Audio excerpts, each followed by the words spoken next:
Okay, so this is probably our most theoretical chapter in the semester, so hang in there with me.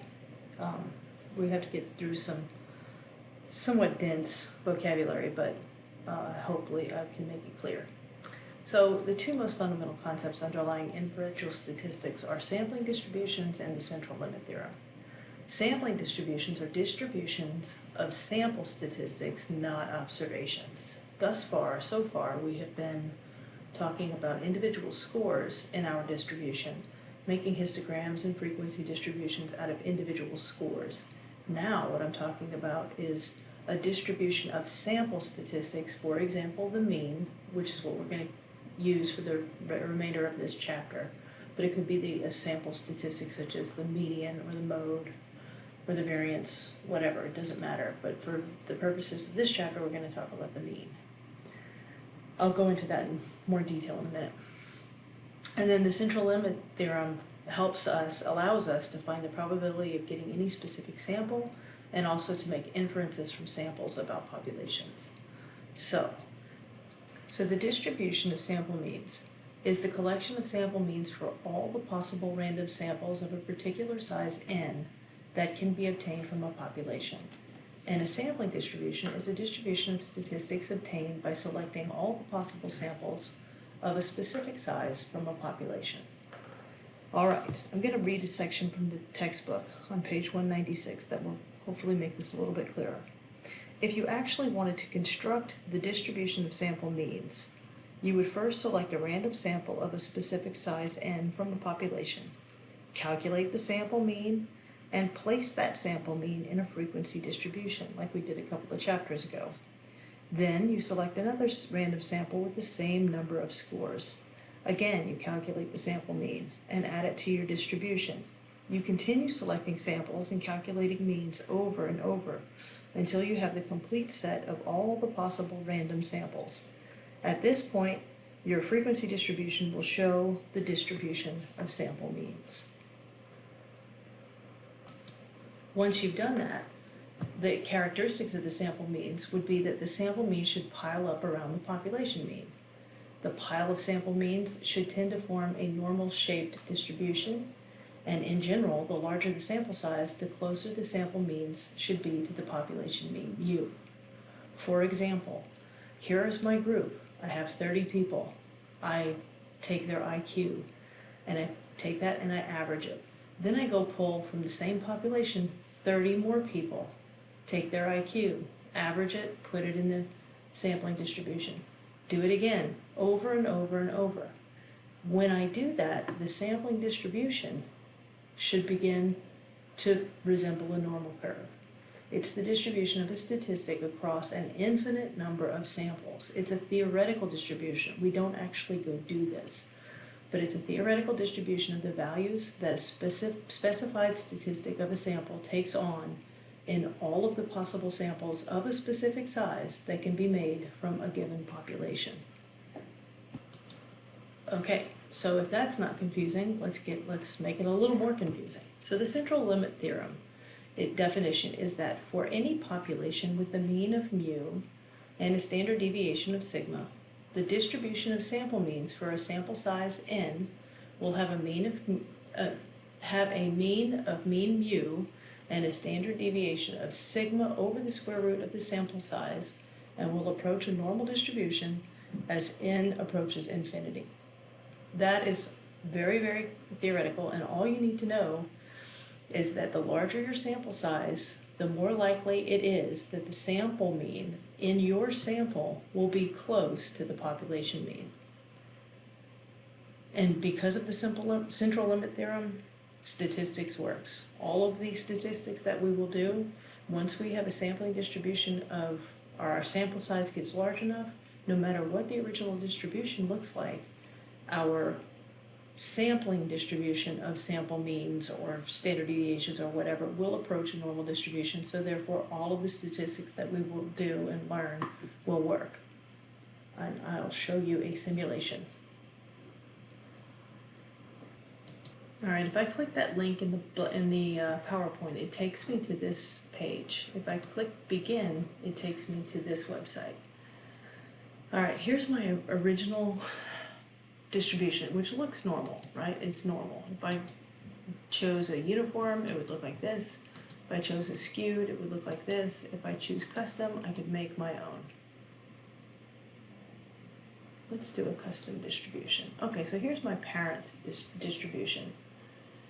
If I want to pull a sample of 5, I can click animated and it'll pull 5 individual scores and take their average and plot it here. Let's do it again. Okay, keep going. All right, well, I don't want to be doing this all day, so let's just do 10,000. Well, even with this original bimodal skewed distribution, I still end up with a normal distribution. And that's only with a sample size of 5. You can see over here that the original average is 13.88 and the sample average is 13.89. That's pretty darn close. Standard deviation is smaller. I'll talk more about that. They really mean standard error here, but they list it as standard deviation. All right, well, let's do that again. Let's clear. Okay, now I have a mean of 5. I'm looking at the mean. Let's do another one. We also look at the mean, and I want to pull a larger sample. Okay, so let's change it to a uniform. No, let's do a skewed distribution. Okay, so let's do it. It's going to do 5 for the top. Okay, now it's doing 25.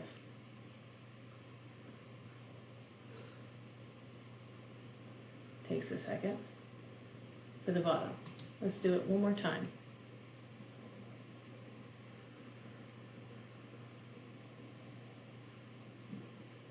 It's pulling individual scores and it's going to average it and place it in the bottom. Okay, now let's just do it 100,000 times. All right, so even though this is a heavily skewed, a right skewed distribution, we have what looks to be, from a sample size of 5, normally distributed data, and then for a sample size of 25, even tighter normally distributed data. Now, because the sample size is larger, we're actually closer to the actual population mean. You can see that the original population mean was 8.08, and here we're at exactly 8.08. Here we're at 8.07. So even with a small sample, we're still pretty darn close. And that is why the central limit theorem works. So previously I mentioned standard error. Standard error is the standard deviation of the distribution of sampling means. So this is denoted as sigma m, so the standard error of the mean, which is the standard deviation, divided by the square root of the sample size. And with this modification, as the sample size increases, the size of the standard error decreases, so larger samples are more accurate.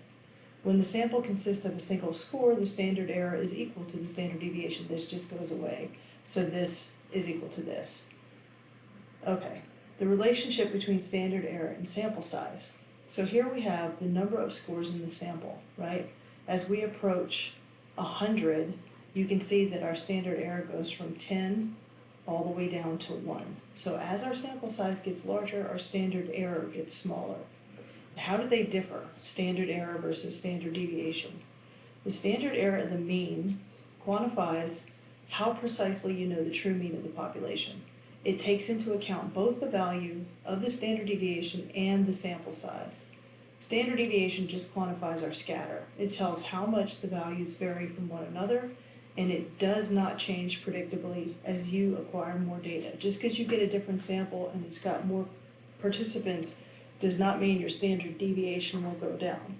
Your standard error will go down with larger sample sizes, but not necessarily the standard deviation. The standard error of the mean is always smaller than the standard deviation. The standard error gets smaller as your samples get larger. This makes sense because the mean of a large sample is likely to be closer to the true population mean than is the mean of a small sample. And with a huge sample, you'll know the value of the mean with a lot of precision, even if the data are very scattered. With the standard deviation, you compute from a sample the best possible estimate of the standard deviation of the overall population. As you collect more data, you'll assess the standard deviation of the population with more precision, but you can't predict whether the standard deviation from a large sample will be bigger or smaller than the standard deviation from a small sample. Both standard deviation and standard error are in the same units, which are the units of the data. Okay, so remember our z-score formula. Within the distribution of sample means, the location of each sample mean can be specified by a z-score. So the z is now the mean of the sample minus the hypothesized population mean over the standard error of the mean. Don't worry about this. I'm just showing it to you. We're not going to be calculating these by hand. The sign tells whether the location is above or below the mean. So if it's positive, it's above the mean. If it's negative, it's below the mean. And the number tells the distance between the location of the mean in terms of the number of standard deviations. The general concept of sampling error is that a sample typically will not provide a perfectly accurate representation of its population. More specifically, there typically is some discrepancy or error between a statistic computed for a sample and the corresponding parameter for the population. For each individual sample, you can measure the error or distance between the sample mean and the population mean. For some samples, the error will be relatively small, but for others it will be large. The standard error provides a way to measure the average or standard distance between a sample mean and the population mean. Okay, so let's look at an example that denotes this. Here we have three different distributions. We have a sample of 1, of 4, and of 100. And in each of these, you can see that the normal distribution gets tighter around the mean. With a sample size of 1, the standard error of the mean is equal to the standard deviation, and it's 20. It's that one score. With a sample size of 4, the standard error becomes 10, so the error is reducing. And for a sample size of 100, the standard error is only 2. So with a larger sample, we're pretty darn sure that our sample mean is very close to the mean of the population from which it was drawn. Okay. All right, so now we're going to get into hypothesis testing. That's enough of theory for now. We're now going to enter into how all of these statistics actually works. All right, so there's a reasoning behind hypothesis testing. So let's think about a court trial. In trying a person for theft, the court must decide between innocence and guilt. As the trial begins, the accused person is assumed to be innocent. The prosecution collects and presents all available as evidence in an attempt to contradict the innocent hypothesis and hence obtain a conviction. If there is enough evidence against innocence, the court will reject the innocence hypothesis and determine the defendant guilty. If the prosecution does not present enough evidence to prove the defendant guilty, the court will find him or her not guilty. Notice that this does not prove him or her innocent, but merely that there was not enough evidence to conclude the defendant guilty. So you're not saying innocent and guilty, you're saying guilty or not guilty. Okay, hypothesis testing works very much the same way. It's a statistical method that uses sample data to evaluate a hypothesis about a population. The general goal of a hypothesis test is to rule out chance, which is sampling error, as a plausible explanation for the results from a research study. So we have steps that we follow. We state the hypothesis about a population. We use our hypothesis to predict the characteristics that the sample should have. We obtain the sample from the population. We compare our data with the hypothesis prediction. All right, so the basic premise of research is that we know the population mean before some treatment. We apply some treatment and then we want to know what's the population parameter after the treatment. We want to know if our treatment had an effect. So if the individuals in the sample are noticeably different from the individuals in the original population, we have evidence that the treatment has an effect. However, it's also possible that the difference between the sample and the population is simply sampling error. So we have steps that we follow. The first step is to state the hypothesis about the unknown population. We start with what's called the null hypothesis. It's written as H naught or H sub 0. It states that there is no change in the general population before and after an intervention. So this is the innocent hypothesis. In this context of an experiment, the null hypothesis predicts that the independent variable had no effect on the dependent variable. Now we have the alternative hypothesis, H sub A or H1. You'll see it's written both ways. I think in the PowerPoint I use HA. So this is the alternate hypothesis, and it states that there is a change in the general population following an intervention. In the context of an experiment, it predicts that the independent variable did have an effect on the dependent variable. Okay? The next step is to establish our alpha level. It establishes a criterion or a cutoff for making a decision about the null hypothesis. The alpha level also determines the risk of a type 1 error. We usually set, you see it at 0.01, 0.001, or what we're going to use in the class, 0.05. And the critical region consists of outcomes that are very unlikely to occur if the null hypothesis is true. That is, the critical region is defined by sample means that are almost impossible to obtain if the treatment has no effect. I know this is all very confusing. I'm going to try to make it as clear as possible. So, remember our normal curves. All right, leaving the curves out of it, if we're in plus or minus approximately 2 standard deviations, that's 95% of the population, right?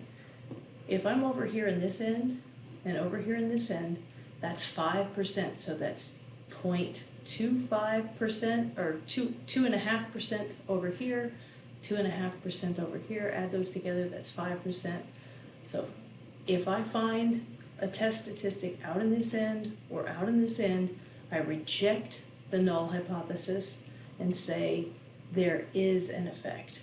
If I find a test statistic that's over here in the middle, it's not noticeably different, it's not significantly different, I accept the null hypothesis, but we don't really like to say that. We say we fail to reject the null hypothesis. And we say that because for the same reason we don't say somebody's innocent. I haven't proved them innocent, but I have proven them not. I have not had enough evidence to prove them guilty, so they're not guilty. So we say fail to reject the null hypothesis, or you accept the null hypothesis. Well, I could put 95% of my population here and put 5% over here, or I could put 95% of my acceptance region, my population over here, and put the 5% over here. I'll make that a little bit clearer. So what is strong evidence? Where the chance of that score occurring is small. So like I said, 2.5% over here, 2.5% over here. To get to that, this, instead of it being right at -2 and +2, it's actually 1.96. That's the z-score beyond which you're at 2.5%, or -1.96 beyond which you're at 2.5%. You'll never have to do that. We would use tables if we were going to do it by hand, but we're not going to do it by hand. We're just going to look at output in SPSS. Okay, but we could do this one-tailed, right? It works either way. I could put the 5% over here like I showed you. So these are called right-tailed tests because it's the tail on the right. And fortunately, the arrow points to the right. So if my null hypothesis is that the mu of my class on a star test is equal to 150, and the alternate hypothesis is that, you know what, no, I think they did better than 150. The mu for my class is actually greater than 150. The arrow points to the right, and I'm putting all of my probability in the right side. That means if I find a test statistic anywhere here, I fail to reject the null. Okay, we can do it the other way. Left-tailed test. All right, follow the arrow. So here I am, I say my null hypothesis is that the mu is equal to 150 on the star test. And I think, you know what, I don't think they did that well. My alternate hypothesis is actually that it's lower than 150. Arrow points to the left, I'm putting all my probability in the left. So if my test statistic falls here, I fail to reject. If it falls over here, I reject the null hypothesis. Well, what if I don't know? What if I don't have an opinion? I don't know, it's just not here. I think it could be either here or either here. We call that a two-tailed test, and that's what we're going to do for the preponderance of the class. When there's a two-tailed test, there's no arrow, so it's a not equal sign, so that tells you to look in either end, and that puts half of the probability of 5%, so 2.5 over here and 2.5 over here. Okay, so once we've done that, we've decided, the first one is you just have to state the null and the alternate hypothesis. That's step one. Step two is always set your alpha level at 0.05. That's easy. It's automatic. Step three is to calculate the test statistic. All right, so we want to compare our sample mean from our data with our null hypothesis. Well, we have to compute the test statistic, which is here. And SPSS does this for us, and I say kinda because we have to make the decision. It's not going to tell us whether or not to reject or fail to reject. We have to look at the output and make that decision ourselves. So the test statistic forms a ratio comparing the obtained difference between the sample mean and the hypothesized population mean versus the amount of difference we would expect without any treatment effect, which is the standard error.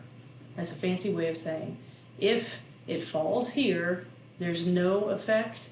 If it falls over here or it falls over here, we can say that's beyond chance alone.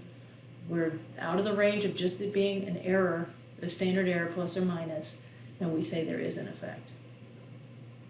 So if the test statistics or results are in the critical region, we conclude that the difference is significant or that the treatment effect had a significant effect.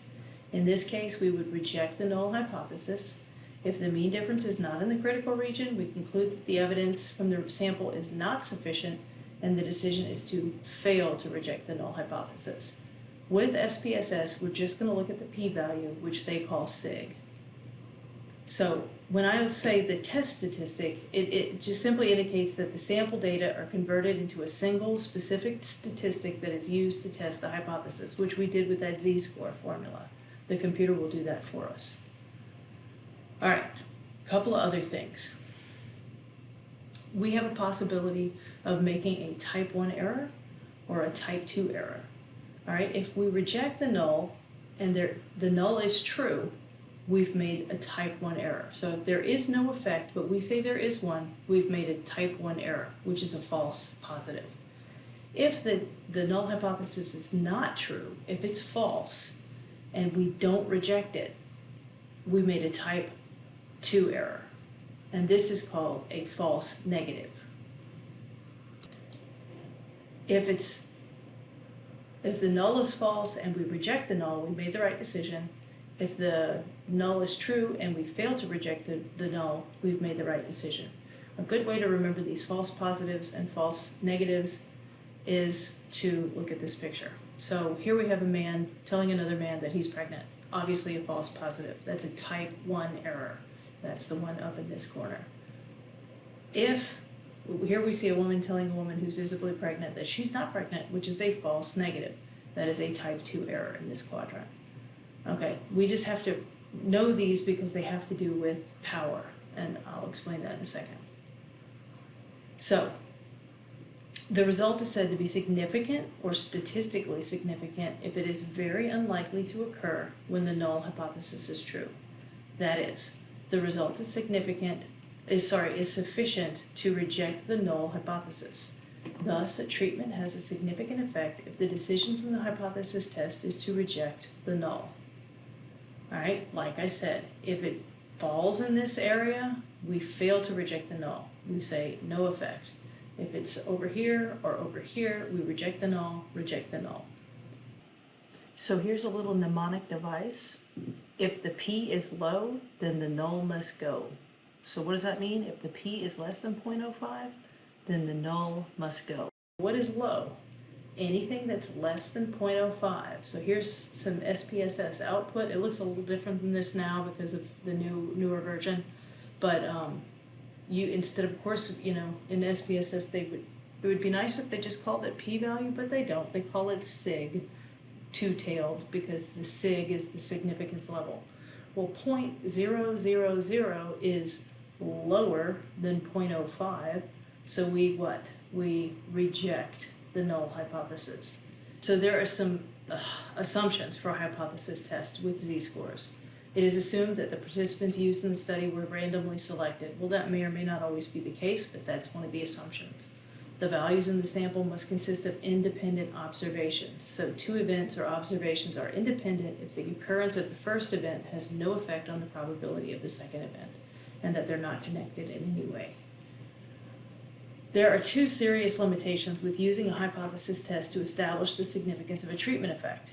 So when the null hypothesis is rejected, we are actually making a strong probability statement about the sample data, not about the null hypothesis. We're just talking about the data, not the null hypothesis.